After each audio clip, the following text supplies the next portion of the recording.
Hello hello hello champions, कैसे हो? I am back with lecture number 3 of life process. Lecture number 1 में हमने nutrition के बारे में पढ़ा था कि हम क्या चीज़ें खाने में खाते हैं। सेकंड लेक्चर में पढ़ा था उन खाने को कैसे डाइजेस्ट करते हैं। अब थर्ड में हम पढ़ने वाले हैं कि उस खाने से हम एनर्जी कैसे बनाएंगे। अब एनर्जी बनाने का मैकेनिज्म होता है रेस्पायरेशन के थ्रू, तो हम रेस्पायरेशन पढ़ेंगे, उसके टाइप्स पढ़ेंगे, एरोबिक एनारोबिक, प्लांट कैसे रेस्पायरेट करते हैं और एनिमल्स, और मैकेनिज्म ऑफ ब्रीदिंग समझेंगे। तो चलो शुरू करते हैं। देखो, सबसे पहले हम कुछ बेसिक टर्म्स के बारे में जान लेते हैं, कुछ ऑर्गन्स के बारे में जो इस चैप्टर में बहुत ज़रूरी हैं। तो देखो, ये है हमारा नॉस्ट्रिल यानी कि नेज़ल कैविटी। यहाँ से एयर अंदर जाती है, एयर बाहर आती है। इसके नीचे होता है ये हमारा विंड पाइप, यानी कि ओपनिंग होती है विंड की। यहाँ इस वाले स्ट्रक्चर को बोलते हैं ट्रैकिया।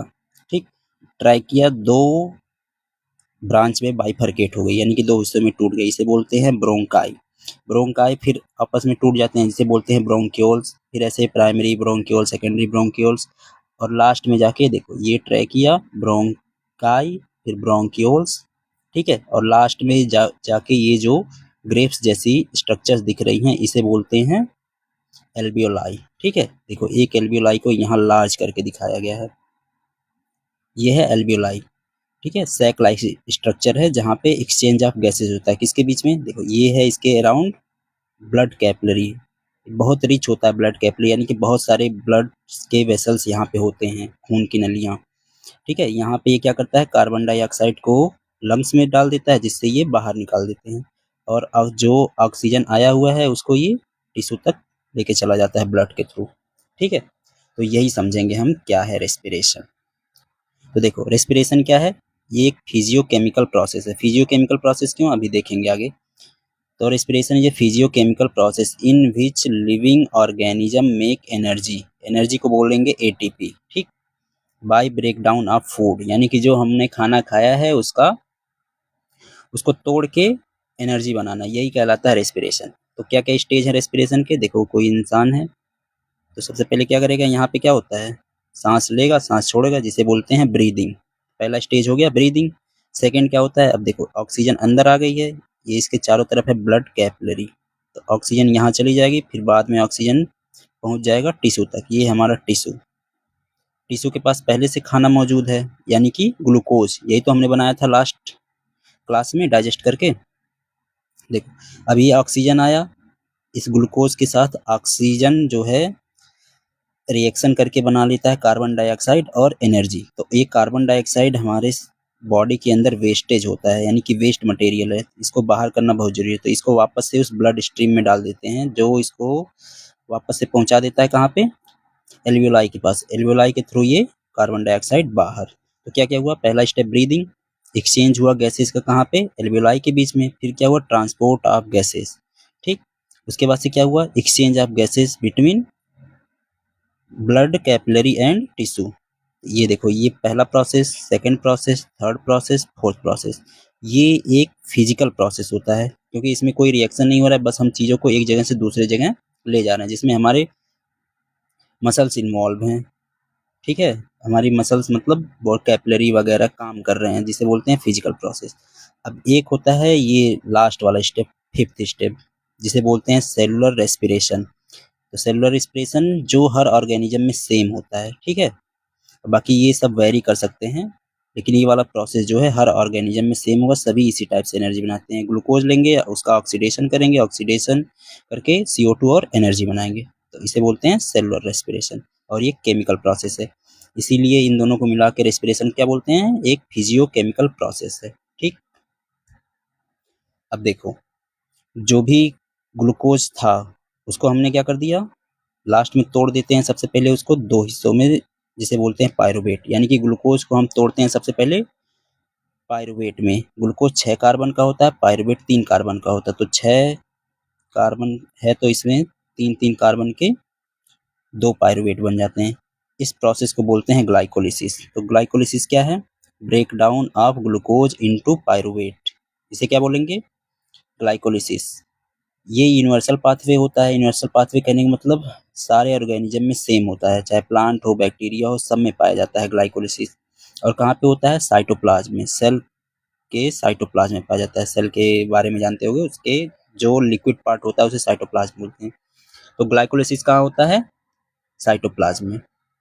अब देखो, अगर पायरुवेट को मिल गया ऑक्सीजन, ठीक, तो उसे बोलेंगे एरोबिक रेस्पिरेशन। ये कहाँ होता है? Pyruvate inter into mitochondria, mitochondria में जाएगा और वहाँ पे एनर्जी बनाएगा, CO2 और वाटर बनाएगा, ठीक, इसे बोलेंगे एरोबिक रेस्पिरेशन। लेकिन अगर ऑक्सीजन नहीं है तो ऐसे रेस्पिरेशन को बोलते हैं एनएरोबिक रेस्पिरेशन। ये कहाँ होता है? साइटोप्लाज्म में। जैसे हमारे बॉडी में कहाँ होता है? हमारे मसल्स में। जब हम किसी दिन, है ना, बहुत ही अपना हौसला दिखा के चले जाते हैं जिम वगैरह, ज़्यादा एक्सरसाइज कर देते हैं तो शरीर दुखने लगता है ना, दर्द होने लगता है। किसकी वजह से? पायरुवेट बदल जाता है लैक्टिक एसिड में, ठीक है, जो दर्द करता है। क्योंकि जब हम एक्सरसाइज करते हैं तो हमारे मसल्स को ऑक्सीजन उतना फ्रिक्वेंटली नहीं मिल पाता है, जिसकी वजह से लैक्टिक एसिड फॉर्मेशन हो जाता है। इससे बहुत ही कम एनर्जी बनता है, लगभग 2 एटीपी बनता है। और होता है ईस्ट सेल में, ये होता है, ठीक है। ईस्ट सेल में पायरुवेट क्या करता है? इथेनॉल में कन्वर्ट कर देता है कार्बन डाइऑक्साइड, और यहाँ भी 2 एटीपी बनती है, ठीक। तो इसी बेस पे हमने रेस्पिरेशन को कितने हिस्सों में बांट दिया? 2 हिस्सों में, एरोबिक रेस्पिरेशन और एनएरोबिक रेस्पिरेशन। ये देखो, पायरुवेट का केमिकल फार्मूला होता है CH3COCOOH। तो ये एक एसिड है, इसलिए COOH लगा है। ये अल्कोहल है, इसमें OH लगा है। और ये देखो, लैक्टिक एसिड का फार्मूला CH3CHOHCOOH, ठीक है। अब ये इतना हमने लिखा है ऐसे ताकि ये दिख सके कि ये एसिड है। वैसे इसका फार्मूला होगा, देखो, 1 2 3 कार्बन, तो C3, कितने हाइड्रोजन है? 3 4 5 6, तो C3H6O, ऑक्सीजन है 3, तो C3H6O3 है लैक्टिक एसिड का फार्मूला। लाओ मैं लिख देता हूँ इसको, C3H6O8, ठीक है। ऐसे ऊपर वाले का बना सकते हो तुम।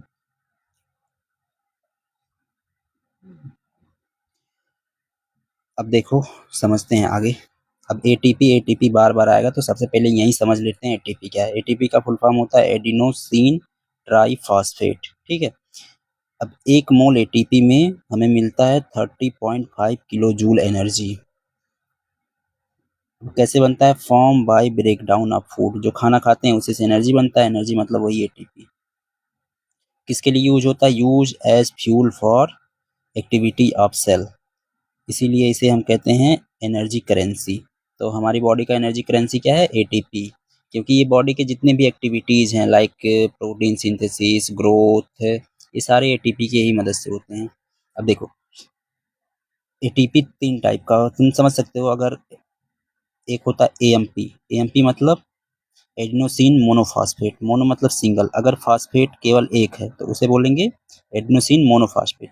उसमें एक फास्फेट जोड़ देते हैं तो बन जाता है एडिनोसिन डाइफॉस्फेट, यानी कि ये सिंगल था, इसमें एक फास्फेट और जोड़ दिए तो डाइफॉस्फेट बन गया। अब इस एडीपी में एक फास्फेट और जोड़ देंगे तो बन जाएगा, 2 फास्फेट पहले से थे, एक और जुड़ गया तो बन जाएगा एडिनोसिन ट्राइफॉस्फेट, ठीक है। ये होता है आईपी मतलब इनऑर्गेनिक फास्फेट। तो एएमपी, एडीपी, एटीपी 3 टाइप की एनर्जी होती है। सबसे ज़्यादा एनर्जी पाई जाती है एटीपी में।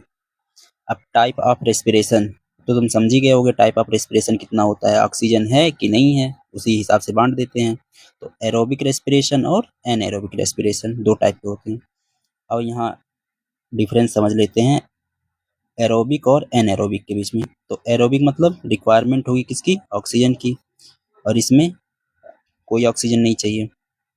इसमें होता है कंप्लीट ब्रेकडाउन ऑफ ग्लूकोज, यानी कि ग्लूकोज C6H8O6 है,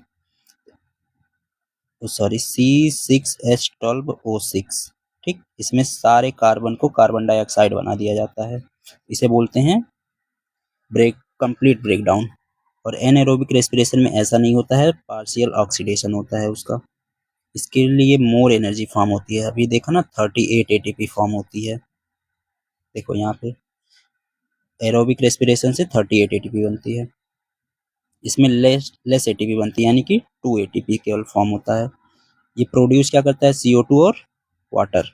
ये क्या बनाते हैं, एरोबिक रेस्पिरेशन से, एनएरोबिक रेस्पिरेशन से इथेनॉल और लैक्टिक एसिड। तो प्रोडक्ट क्या है एनारोबिक रेस्पिरेशन का, मतलब एग्जाम में आ गया, what is the product of anaerobic respiration, क्या है, इथेनॉल और लैक्टिक एसिड। ये कहाँ पे होता है, aerobic respiration occur in mitochondria और एनारोबिक रेस्पिरेशन होता है साइटोप्लाज्म में। Hope you got it.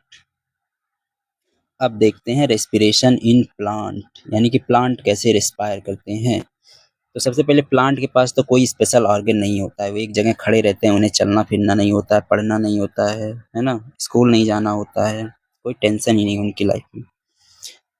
तो plant don't have any special respiratory system, यानी कि उनके पास कोई भी स्पेशल रेस्पिरेटरी सिस्टम नहीं होता। जैसे हमारे अंदर लंग्स होते हैं, नाक होता है ना, जिसे सांस लेते हैं।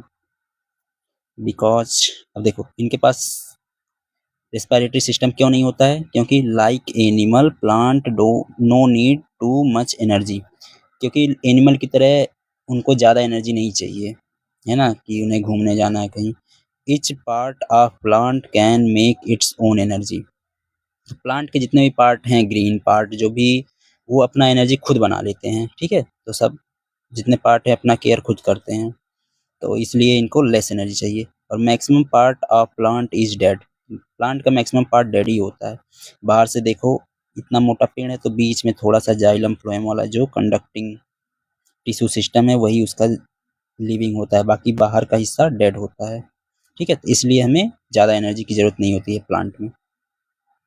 लेकिन देखो अगर आपसे कोई पूछे प्लांट कौन सी गैस यूज करते हैं रेस्पिरेशन में, तो प्लांट यूज O2, वो भी ऑक्सीजन ही यूज करते हैं रेस्पिरेशन के लिए। रेस्पिरेशन मतलब खाने को तोड़ के एनर्जी बनाना है, ठीक है, सांस लेना नहीं है, सांस लेना ब्रीदिंग होता है। कोई रेस्पिरेशन पूछेगा तो क्या बोलोगे, खाने को तोड़ के एनर्जी बनाना। अब देखो स्टेप बाय स्टेप समझते हैं कि रेस्पिरेशन होता कैसे है। तो step 1, oxygen enter the plant through. अब प्लांट के अंदर ऑक्सीजन कैसे इंटर करता है, अब वो हो सकता है स्टोमेटा के थ्रू इंटर करे, जैसे लीफ के अंदर पाया जाता है स्टोमेटा। यहाँ देखो ये है लीफ। अब इसे जूम करके देखेंगे तो यहाँ हमें देखते हैं कुछ गार्ड सेल, ठीक है। गार्ड सेल के चारों तरफ होते हैं सब्सिडरी सेल्स जो हेल्प करते हैं उसको खोलने बंद करने में, ठीक है। ये हैं गार्ड सेल। गार्ड सेल क्या होता है, इसमें पानी भर जाता है जिसकी वजह से ये खुल जाते हैं, खुलते हैं तो ऑक्सीजन अंदर जाती है और CO2 बाहर चली जाती है। तो ऑक्सीजन कैसे लीफ में इंटर करती है, स्टोमेटा के थ्रू। ऐसे वुडी स्टेम में, यानी कि स्टेम में किसके थ्रू इंटर करती है, लेंटिसेल। और रूट हेयर तो खुद ही एब्जॉर्ब कर लेते हैं, जो सॉइल में एयर प्रेजेंट होता है उसके थ्रू रूट हेयर। ये देखो ये है रूट हेयर, जो भी मिट्टी में एयर प्रेजेंट है उससे ऑक्सीजन ले लेंगे। ये है लेंटिसेल, ये एक स्टेम है यानी कि तना, इसके ऊपर इस तरीके से संरचनाएं होती हैं जिसे बोलते हैं लेंटिसेल्स। इसके थ्रू CO2 बाहर, ऑक्सीजन अंदर, ठीक। तो सबसे पहला स्टेप क्या है, ऑक्सीजन का ऑक्सीजन की एंट्री किसके थ्रू, स्टोमेटा, लेंटिसेल, रूट। अब समझते हैं सेकंड स्टेप। सेकंड स्टेप, अब ऑक्सीजन तो एंटर कर चुका है, अब ऑक्सीजन रीच करेगा कहाँ पे, to the cell through these openings, वही लेंटिसेल स्टोमेटा के थ्रू सेल्स के पास पहुंचेगा। अब स्टेप नंबर 3 में क्या हुआ, glucose break down inside cell, वही फिर काम होगा, ग्लूकोज का ब्रेक डाउन होगा, कार्बन डाइऑक्साइड बनेगा, वाटर बनेगा, एनर्जी बनेगी, ठीक है। इसे ऐसे समझते हैं, ये देखो ये हमारा सेल, हमारा सेल या फिर प्लांट का सेल, दोनों में सेम ही चीज़ होती है। तो ये हो गया सेल, सेल के अंदर होती है माइटोकॉन्ड्रिया, ठीक है, ये है माइटोकॉन्ड्रिया। अब देखो ऑक्सीजन अभी हमने डाइजेशन करके सेल के पास क्या पहुंचा दिया, भरपूर मात्रा में खाना, यानी कि ग्लूकोज, है ना, कार्बोहाइड्रेट, प्रोटीन, इन सबको तोड़ के लास्ट में सेल के पास पहुंचा देते हैं। तो ऑक्सीजन आया, ऑक्सीजन इसके साथ रिएक्ट करके क्या बनाएगा, पायरुवेट। देखो यहाँ हमने क्या समझा था,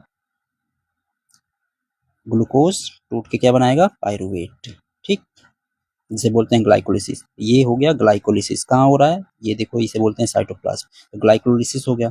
अब पायरुवेट इंटर करता है माइटोकॉन्ड्रिया के अंदर, ठीक है, ये वाला पार्ट यहाँ देखते हैं। देखो ये पायरुवेट है, इंटर कर गया कहाँ पे, माइटोकॉन्ड्रिया के अंदर। माइटोकॉन्ड्रिया के अंदर चलता है क्रेब्स साइकिल। क्रेब्स साइकिल के थ्रू क्या बनता है, कार्बन डाइऑक्साइड बनती है, फिर एटीपी बनती है। अभी कार्बन डाइऑक्साइड बाद में रिलीज हो जाती है। तो ये देखो, ऑक्सीजन इंटर किया, ग्लूकोज का ब्रेक डाउन हुआ, पायरुवेट बना, पायरुवेट इंटर किया माइटोकॉन्ड्रिया में बना CO2 फिर रिलीज हो गया। ठीक है, बस यही प्रोसेस है रेस्पिरेशन का। और देखो, अब क्या है स्टेप नंबर 4, ये जो एटीपी बनी है इसका यूज करेंगे किसके लिए, और सेल एक्टिविटीज। अब कैसी एक्टिविटीज, जैसे प्लांट ग्रो करेगा उसमें जाएगा, एटीपी यूज होगा। सेल डिवीजन होते हैं, एक सेल से दूसरे सेल बनते हैं, सेल डिवीजन में हेल्प होगा। ट्रांसपोर्ट ऑफ मिनरल्स, मिनरल्स को ट्रांसपोर्ट करने में हेल्प होता है, रिपेयर करने के टिश्यू में, है ना। बहुत लोग नाम लिख के चले जाते हैं पेड़ में, बेचारे को दर्द होता है, तो उसे रिपेयर करने में एटीपी यूज होता है। और जो फ्लावर बनते हैं, फ्रूट बनते हैं, उसमें भी एटीपी खर्च होती है। ठीक, और अब है final step, release of oxygen. ठीक, देखो स्टेप नंबर 5, कार्बन डाइऑक्साइड का रिलीज होना। देखो, अगर दिन डे टाइम है तो लाइट प्रेजेंट, यानी कि सनलाइट तो प्रेजेंट होगी, डे टाइम में तो सनलाइट प्रेजेंट है, तो CO2 का यूज करके, ये जो CO2 बना है इसका यूज करके क्या कर लेंगे, वो फोटोसिंथेसिस। लेकिन अगर रात का टाइम है और सनलाइट नहीं है, सनलाइट एब्सेंट, तो नो फोटोसिंथेसिस अकर, तो फोटोसिंथेसिस अकर मतलब होगा ही नहीं।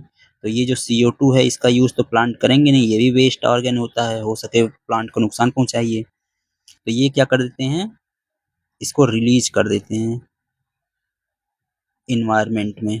ठीक है, एटमॉस्फेयर में क्या कर देंगे इसको, रिलीज। यानी कि डे टाइम है तो फोटोसिंथेसिस हो जाएगा, CO2 खुद ही यूज कर लेंगे। नाइट टाइम में प्लांट क्या करते हैं, ऑक्सीजन का, कार्बन डाइऑक्साइड का यूज करके फोटोसिंथेसिस नहीं कर पाते हैं, जिसकी वजह से उसे इन्वायरमेंट में रिलीज करना पड़ता है। इसलिए कहते हैं रात में पेड़ के नीचे नहीं सोना चाहिए। ठीक, अब देखो फ्लो चार्ट। सबसे पहले क्या हुआ, ऑक्सीजन इंटर किया लेंटिसेल्स के थ्रू, स्टोमेटा के थ्रू, फिर ऑक्सीजन कहाँ पहुंचा, हर एक सेल के पास प्लांट के, फिर वहां पे हुआ ग्लूकोज का ऑक्सीजन के साथ रिएक्शन, फिर बना एटीपी, कार्बन डाइऑक्साइड और एनर्जी। मेन पार्ट क्या बनाना है, एनर्जी। उसके बाद से ये जो CO2 बचा है इसे रिलीज कर देना है। ठीक है, रिलीज कर देंगे इसको। तो बस यही था। अब देखते हैं रेस्पिरेशन इन एनिमल। अब एनिमल कैसे रेस्पायर करते हैं। अब देखो, in animal there are respiratory organ according to their environment. अब वो किस इन्वायरमेंट में रहते हैं उसके हिसाब से उनके पास अलग अलग रेस्पिरेटरी ऑर्गन होते हैं। जैसे जो एक्वाटिक एनिमल हैं, जो पानी में रहने वाले एनिमल्स को बोलते हैं एक्वाटिक एनिमल। तो जो एक्वाटिक एनिमल हैं, जैसे फिश हो गया, प्रॉन हो गया, क्रैब्स हो गए, टेडपोल, मेढक के बच्चे को टेडपोल बोलते हैं, इसके अंदर पाया जाता है गिल्स। अब ये गिल्स क्या है, देखो ये यहाँ पे, ये फेदर लाइक स्ट्रक्चर है, बहुत पतली, इसमें बहुत ज्यादा ब्लड सप्लाई होती है, इसे बोलते हैं गिल्स। तो गिल्स क्या है, थिन, पतली, फेदरी मतलब पंख जैसी संरचनाएं, रिच इन ब्लड कैपिलरी, यानी कि यहाँ पे ब्लड की सप्लाई बहुत ज्यादा होती है। ये क्या करेंगे, एब्जॉर्ब करते हैं dissolve oxygen from water. Water में जो भी ऑक्सीजन डिजॉल्व होती है ना, वाटर का फार्मूला देखो H2O, इसमें ऑक्सीजन है ना, इसका यूज कर लेते हैं। और रिलीज कर देते हैं कार्बन डाइऑक्साइड इनटू वाटर। कुछ देखो, कुछ एक्वाटिक एनिमल्स होते हैं जैसे डॉल्फिन हो गई, वेल हो गई, इनके पास लंग्स होते हैं, इसीलिए वेल सांस लेने के लिए ऊपर आती है। अब देखो टेरेस्ट्रियल एनिमल, यानी कि जो धरती पे रहते हैं, उनके अंदर होता है लंग्स। ठीक, जैसे बर्ड हो गया, स्नेक हो गया, ह्यूमन, ये सब टेरेस्ट्रियल एनिमल, इनके पास क्या होता है, लंग्स। ये अब फ्रॉग के अंदर देखो, फ्रॉग के अंदर लंग्स भी होता है, मॉइस्ट स्किन भी होता है, इसके टेडपोल के अंदर गिल्स भी पाए जाते हैं, यानी कि सभी टाइप्स के रेस्पिरेशन इसके अंदर होता है। अगर ये किसी दलदली इलाके में है ना, पानी के किनारे, कीचड़ में, तो वहां से इसके स्किन के थ्रू ही गैसेस का एक्सचेंज हो जाएगा, यानी कि O2 अंदर आ जाएगी, CO2 बाहर। कहीं धूप वगैरह में है बेचारा तो लंग्स के थ्रू रेस्पायर कर लेगा, देखो ये इसका लंग्स है। और पानी में रहेगा तो गिल्स का यूज कर लेगा, बकल कैविटी। अब देखते हैं मेन टॉपिक जो है ह्यूमन रेस्पिरेटरी सिस्टम। देखो, human respiratory system consist of nostril, nasal cavity, pharynx, लैरिंग्स, trachea, bronchi, bronchioles, alveoli, lungs. ठीक है, ये पाथ होता है एयर का, जिससे एयर हमारे लंग्स तक पहुंचती है। ठीक है, यहाँ देखो ये डायग्राम बनाने के लिए आता है, इसलिए मैंने हाथ से भी बना दिया। ये है नॉस्ट्रिल, मतलब एक्सटर्नल होल जिसके थ्रू एयर इंटर करती है। और ये है नेजल कैविटी, इसके नीचे होती है बकल कैविटी, जहाँ दांत वगैरह होते हैं। इसके बारे में पिछले लेक्चर में पढ़ चुके हैं। ये है नेजल कैविटी। नेजल कैविटी और विंड विंड यानी कि इसोफेगस जहाँ होता है, उसे बोलते हैं फेरिंग्स, यानी कि common opening for food and air, उसे बोलते हैं फेरिंग्स। और जहाँ से हम बोलते हैं उसे बोलते हैं लैरिंग्स। ठीक, यानी कि ये है वॉइस बॉक्स। इसके नीचे होता है ट्रैकिया। ट्रैकिया दो हिस्सों में टूट गया, जिसे बोलेंगे ब्रोंकाई। ब्रोंकाई भी अगर उसके और हिस्से हो गए, इसे बोलते हैं ब्रोंक्यूल। फिर ये जाके लास्ट में ये ग्रेप्स जैसे स्ट्रक्चर होते हैं, इसे बोलते हैं एल्वियोलाई। ठीक है, यहाँ से देख सकते हो। अब थोड़ा एल्वियोलाई के बारे में समझ लेते हैं, क्योंकि ये इंपॉर्टेंट है। ये क्या है, ग्रेप्स लाइक एयर सैक्स हैं। ये बहुत ही पतले होते हैं, रिच ब्लड सप्लाई होती है। ठीक है, इनके पास, और ये एक्सचेंज करते हैं किसका, गैसेस का। यानी कि एल्वियोलाई का काम क्या है, एक्सचेंज ऑफ गैसेस। अब देखते हैं रिस्पायरेशन इन ह्यूमन, कैसे रिस्पायरेशन अभी प्लांट में देखना स्टेप बाय स्टेप, इसमें भी देखते हैं। Step number 1, breathing. सबसे पहले हम सांस लेंगे, यानी कि इनहेलेशन, सांस लिया, ऑक्सीजन अंदर। अब दूसरा काम, step 2, exchange of gases between alveoli and blood capillary. Blood और कैपिलरी के बीच में एक्सचेंज हुआ। Third, transport of O2 gas, यानी कि ऑक्सीजन का हम ट्रांसपोर्ट करेंगे। स्टेप नंबर 4, सेलुलर रेस्पिरेशन होगा। अब जो प्रोडक्ट, देखो सेलुलर रेस्पिरेशन मतलब production of energy by the oxidation of food inside mitochondria, यानी कि जो ऑक्सीजन हमने इंस्पायर इनहेल किया है वो कहाँ जाएगा, माइटोकॉन्ड्रिया के पास। माइटोकॉन्ड्रिया के पास ग्लूकोज है, ग्लूकोज का करेगा ऑक्सीडेशन, जहाँ से बनेगी CO2, वाटर और 38 ATP। देखो यहाँ हमने देखा था स्टार्टिंग में ही, वही प्रोसेस है। सबसे पहले सांस लिए, सांस लिए, ऑक्सीजन ब्लड के थ्रू कहाँ पहुंच गई, टिश्यू के पास। टिश्यू ने क्या बनाया, कार्बन डाइऑक्साइड। कार्बन डाइऑक्साइड पहुंचेगी ब्लड के थ्रू एल्वियोलाई में, एल्वियोलाई के थ्रू बाहर। ठीक है, वही स्टेप है। तो चलो, फिर हो गया सेलुलर रेस्पिरेशन। स्टेप नंबर 5, अब जो ये CO2 बना है, ये वेस्ट मटेरियल, इसको बाहर निकालना जरूरी है, तो इसका ट्रांसपोर्ट होगा O2 का। अब बाद में इसको बाहर कर दिया जाएगा, जिसे बोलते हैं एक्सहेलेशन। अब देखो ये सारा प्रोसेस होता कैसे, अपने आप थोड़ी ना हो जाता है। बैठे बैठे हम सांस ले रहे हैं, अपने आप नहीं हो रहा है, इसके पीछे भी मैकेनिज्म है, तो उसे समझते हैं मैकेनिज्म ऑफ ब्रीदिंग। ठीक, ब्रीदिंग को बोलते हैं वेंटिलेशन। एक ब्रीदिंग में होता है एक बार सांस अंदर लेंगे, एक बार सांस बाहर छोड़ेंगे, इसे बोलते हैं ब्रीदिंग। ठीक, वेंटिलेशन। अब इसमें कौन से मसल्स यूज आते हैं, डायफ्राम और ribs muscle play important role in breathing. ठीक है, डायफ्राम और रिब्स मसल, इनके बारे में हमें ध्यान रखना है। देखो डायफ्राम यहाँ होता है, इसके लंग्स के नीचे, इसे बोलते हैं डायफ्राम। ठीक है, देखो अभी डायफ्राम अपने एकदम रिलैक्स है, ये है रिलैक्स कंडीशन। अब ये क्या होता है, कॉन्ट्रैक्ट हो जाता है तो नीचे आ जाता है, तो ये है कॉन्ट्रैक्ट।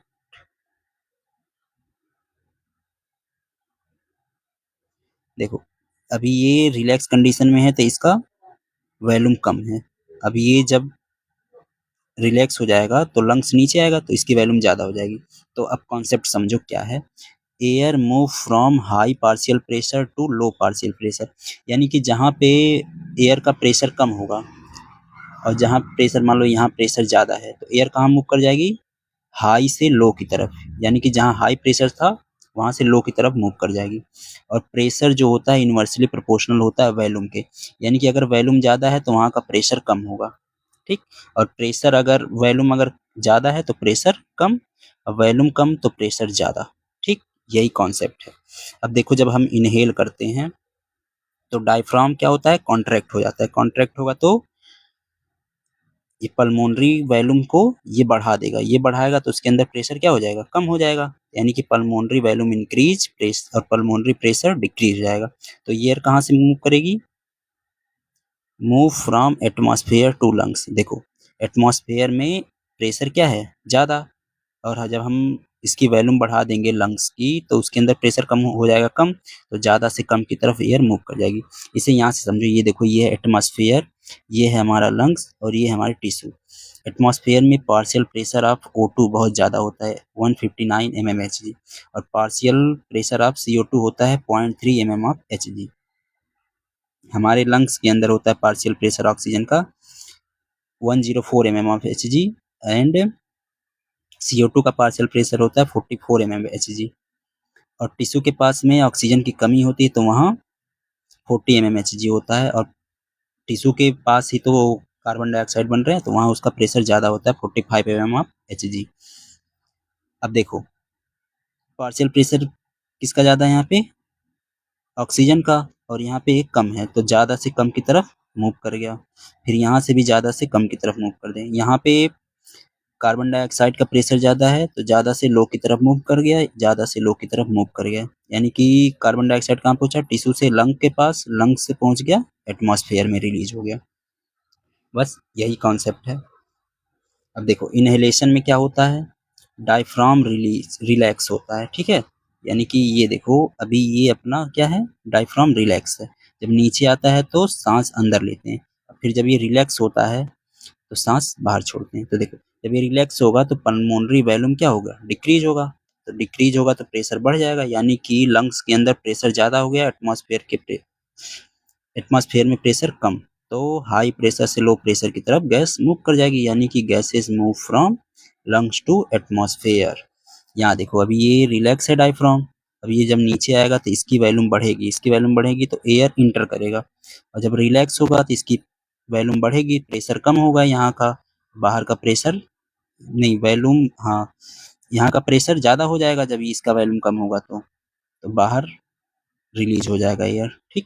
तो यही था आज के इस लेक्चर में, होप तुम्हें समझ आया हो, ठीक। तो थैंक यू सो मच यहाँ तक देखने के लिए। नेक्स्ट लेक्चर में हम पढ़ेंगे ट्रांसपोर्ट के बारे में, है ना, ट्रांसपोर्ट सिस्टम, हार्ट वगैरह के बारे में। तो बाय बाय, एंजॉय करो, आई होप मज़ा आया हो।